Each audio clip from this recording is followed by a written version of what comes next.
Hello guys and welcome to my YouTube channel. Today's video will talk about what RT13 cipher is and will implement it in Python. So sit back and enjoy the show, and yeah, if you want to, you can code along as well. Right, so ROT13, also known as rotate 13 or rotate by 13 places, is a pretty straightforward substitution cipher. In this, the concerned letter is replaced by the 13th letter that comes after it. So I've broken down the alphabet into two equal halves, and each of these are its 13th corresponding letter. So if we want to encrypt this word hello, we would need to replace each of these letters by the 13th letter that comes after it. So H in this case is replaced by U, E is replaced by R, and the L is replaced by Y, and O is replaced by B. Rho13 was developed way back in ancient Rome, and it's a type of Caesar cipher. Now, this begs the question that does it even have any practical application in this modern world? Yes, it does. And it's pretty obvious that it's not actually used in encrypting sensitive data. That wouldn't be a pragmatic approach. But I checked Wikipedia and it's used in online forums to hide offensive messages or spoilers.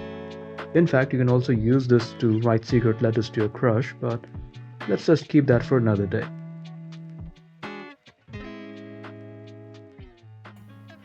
Now, before we begin, I'd like to mention that you need to have the basics under your belt at least to be able to wrap your head around the code.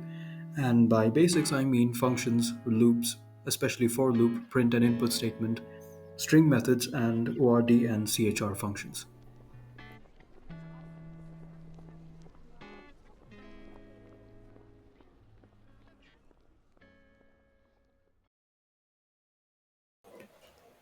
Alright, so let's start. So first, we'll define a function named rot13 that takes in a single argument of type string, and this is the parameter. Next, we'll initialize a for loop to iterate through the string. And now we need to ignore the special characters and numbers in the string because we won't be dealing with them. And to do that, we'll use the ORD function. Now, this ORD function will take in a character and will give us the ASCII value of it. Now, what is ASCII, you may ask?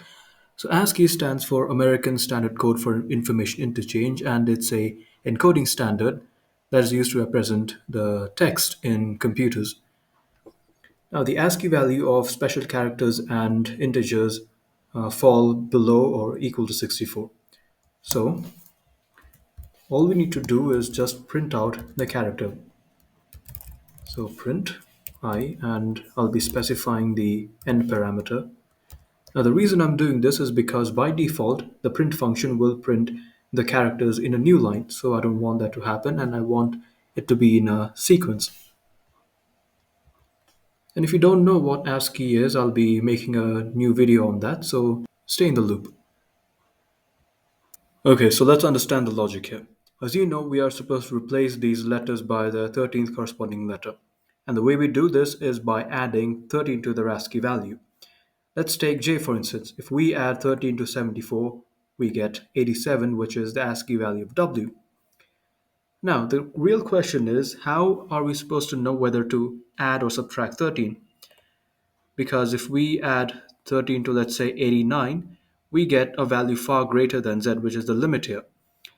So the idea behind this is if we subtract 13 from 90, which is the ASCII value of Z, we would get M, so which equally divides the alphabet into two equal halves.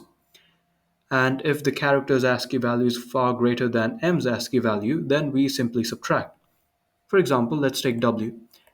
W's ASCII value is 87, which is greater than M, so we simply subtract 13 and we get 74, which is J. Now, if it was K, the ASCII value is lower than 77, so we simply add 13 to it.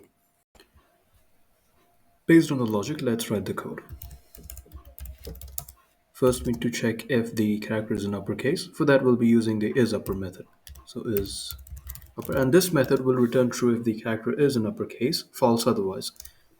Now, if ORD, so this function will return the ASCII value of the character, and we are comparing this with the ASCII value of M. Now, I explained before that I used the ASCII value of z and then subtracted 13 from it. But either way, you'll be getting the ASCII value of m. And I was able to realize this in hindsight. But anyway, let's not digress. So what this function, the statement does is that it will compare the ASCII value of the character with the ASCII value of m. And if it is smaller than or equal to the ASCII value of m, then we simply need to add 13 to it. So print chr, and I'll be explaining the use of this function as well. So, and we add 13. Now, the function of chr is that it'll accept integer input and it'll return the character. Let me show you.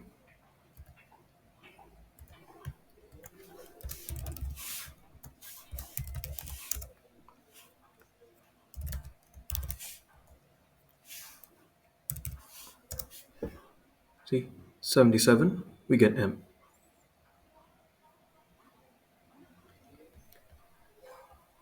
Anyway, so the idea behind this is we add 13 to the ASCII value, and then this is piped to chr function, which will return us the character. And don't forget to include n because you'll get the characters in new line. And now for the else part, we simply copy this, and rather than adding 13, we just simply subtract. And we'll be using the same piece of code if the character is in lowercase.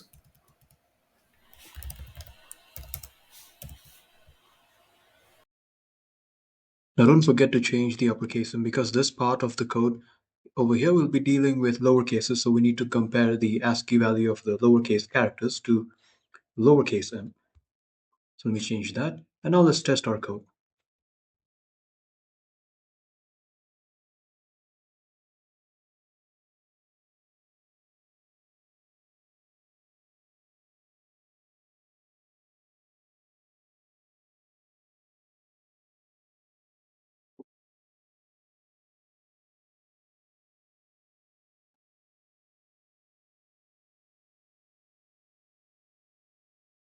Okay, it's working.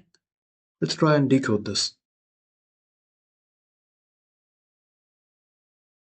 Works fine. So how about we enter numbers? So hello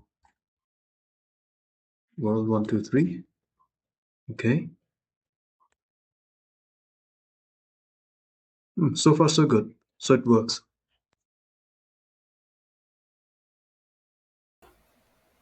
So that's it for today's video, guys. I hope you enjoyed, but most importantly, you learned something new. Please don't forget to like, share, and subscribe, and don't forget to hit the bell icon to not miss any future updates. Comment your thoughts in the comment section, and until next time, goodbye.